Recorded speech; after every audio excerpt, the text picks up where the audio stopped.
Vietnam. Good morning, Saigon. Isang mainit na umaga sa inyong lahat.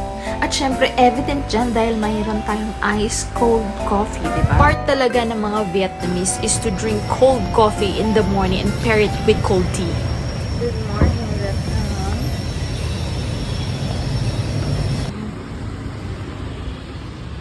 Morning.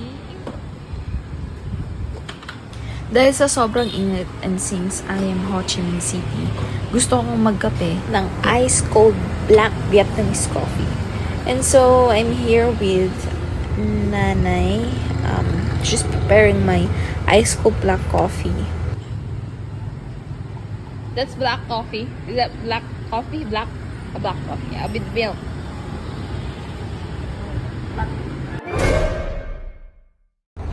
Okay, medyo kinabahan. Dahil sa sobrang itim niya, parang tinitingnan ko palang hina-high blood na ako.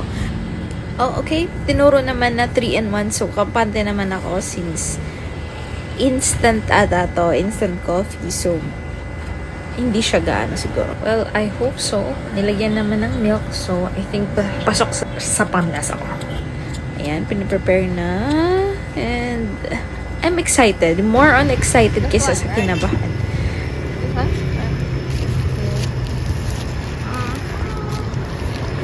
I bought the coffee for 25,000 dong. It's around 59 pesos sa pera natin. Where you from? Philippines! Yan, smile na smile si mother. Hindi nyo akalain may area ng hotel. At ang mga susunod yung makikita ay mga restos around Bentan Market.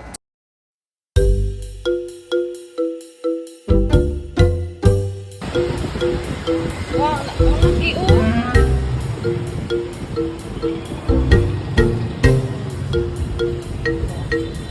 140,000. Ito, maganda oh yung soup. Special crab tapioca noodle soup.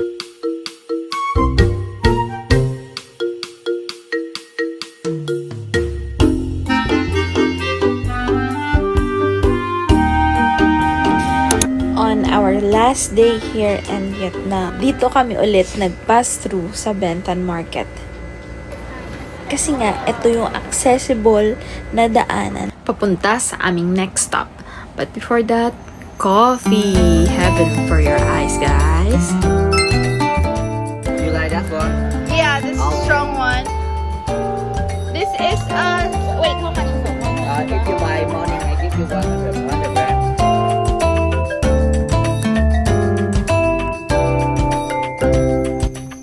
Siyempre, hindi ko palalampasin na hindi makakatikim ng McDonald's sa Saigon.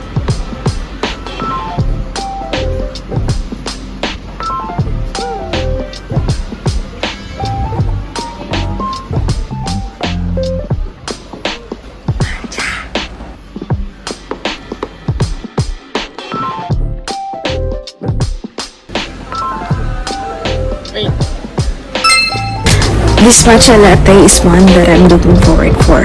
Pero, isa sa mga na-amaze ako and blows me away ay ang kanila tamarind juice with tamarind jelly and almond. Oh my god, this is highly recommended, the tamarind juice with tamarind jelly and almond. Just a few walks away from McDonald's, Saigon, ay makikita nyo ang Little Hanoi. Little Hanoi is popular because of their infamous egg coffee. Now for the breakfast.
Just in front of the Opera House, may nakita kaming nagpe-prenup.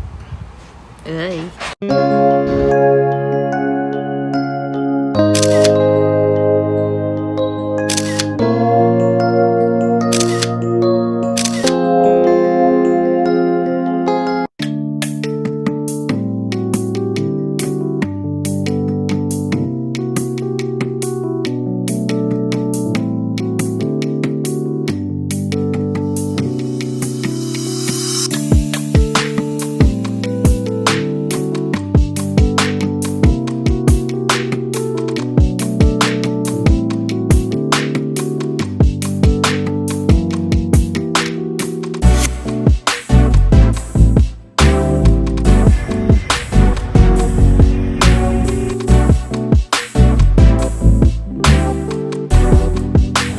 Church is located along the road, so talaga namang the struggle is real when taking pictures because of the presence of these vehicles and motorcycles.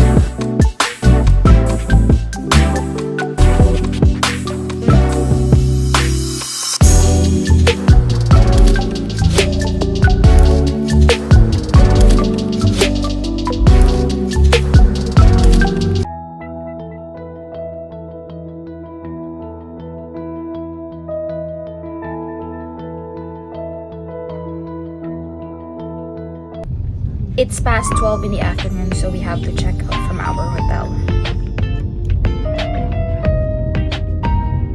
While riding back in our taxi, well, Tita Kate noticed that our taxi driver and parang pinapaikot-ikot lang kami ng taxi driver around the city. Buti na lang. Ay, ang Philippines, oh. Ayun. Steam. Magaganda yung mga views na nadaanan namin.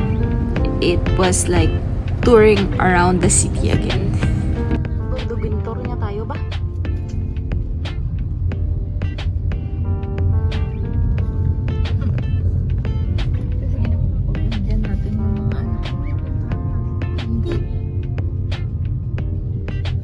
For the last time, since last day na nga namin in Vietnam.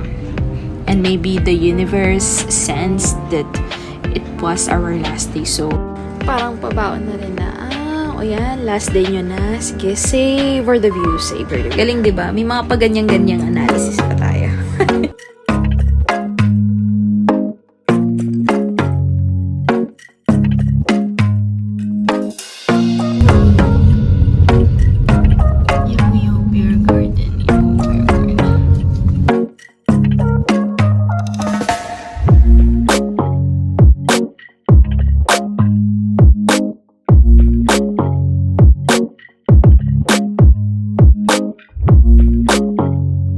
As soon as we arrive at our hotel, nako, si taxi driver, wala siyang panukli.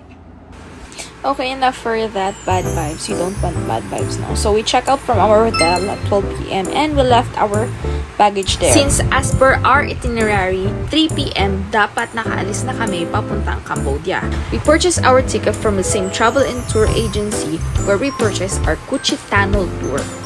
If you haven't seen our video from our Ho Chi Tunnel tour and City Night tour, you can go and check it out. Here are the things that we did to maximize our time from 1 p.m. to 2:30 p.m. before we return to our hotel to get our luggage for our departure to Cambodia. Hey y'all, it's Friday, which means we're about to leave Ho Chi Minh. Pero we should not leave Ho Chi Minh without eating one of the best famous food here in Ho Chi Minh. We're going to Tantanang.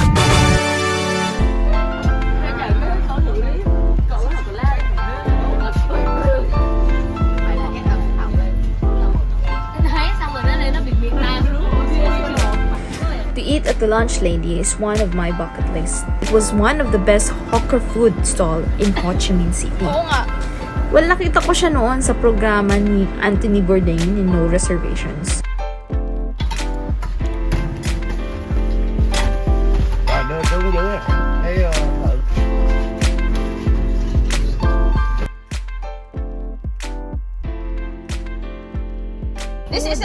type of noodle?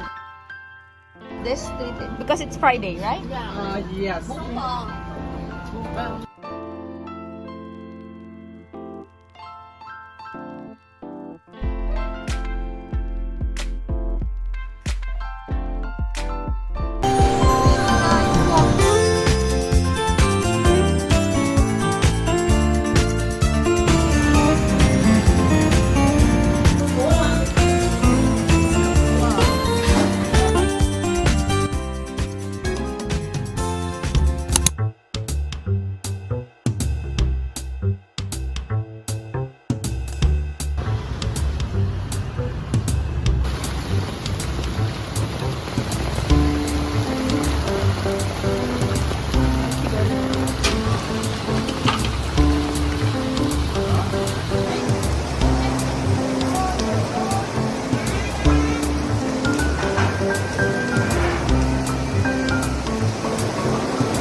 Before 3 p.m., pumunta na kami pabalik sa aming hotel and ayun na nga, papunta na kaming Cambodia. This green bus company, Long Pong, is highly recommended when you are traveling to Cambodia. They get free water and free wipes. Unlike other bus companies, no, yung bus conductor mismo ang magsusupplement ng inyong departure card. Ibig sabihin, what you're going to do on the 3-hour ride from Ho Chi Minh City up to the border of Vietnam is mag-relax ka lang, diba? Siya na yung bahala magsusulat doon sa departure card na kailangan mo sa Vietnam immigration when you arrive at the border exit going to Cambodia. And this ends our 2 days, 1 night Ho Chi Minh City, Vietnam trip. I do hope that you learned and enjoyed a lot. Stay tuned in this channel because within a couple of days, I will be uploading videos in our Cambodia and Thailand trips.